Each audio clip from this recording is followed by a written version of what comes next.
Okay guys, ఇదైతే TVS XL 100 vehicle. దీనికి ఏదంటే back wheel brake shoe issue.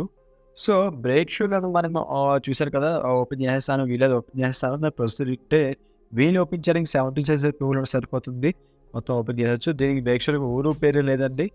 So దాని గురించి పక్కన ఉంచండి. లెవర్ అయితే కంప్లీట్గా మనం ఫ్రీ చేయాలి.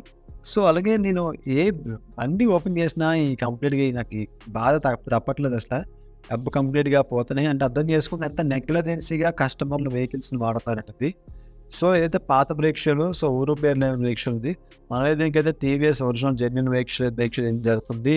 అండ్ కొన్ని వీడియోస్‌కి అయితే స్కిప్ చేస్తున్నాను. అంటే ఈ వీడియో కూడా కొంచెం మీరు పెడుతున్నాను. కొంచెం ఎర్లీగా టైం సేవ్ అయ్యేందుకు, మీకు ఇన్ టైంలో ఇది ఇచ్చేందుకు.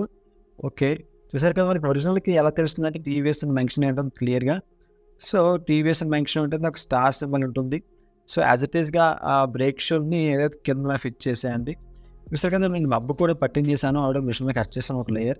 క్లీన్‌గా కనిపిస్తుంది కదా, ఏ రకంగా కట్ అయింది, ఎంత నీట్‌గా ఉందన్నది. ఇలా చేయించుకునే ఉపయోగం ఏంటంటే బ్రేక్ బాగా పడుతుంది.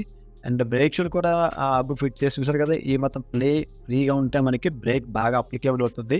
సో మరింకెన్ని ఇటువంటి వీడియోస్ కోసం మన ఛానల్ సబ్స్క్రైబ్ చేసుకోండి గైస్. అలాగే పక్కన బెల్ ఐకాన్ ఆల్ క్లిక్ చేసేయండి. డౌట్స్ ఉంటే కామెంట్ సెక్షన్ మెన్షన్ చేయండి గైస్.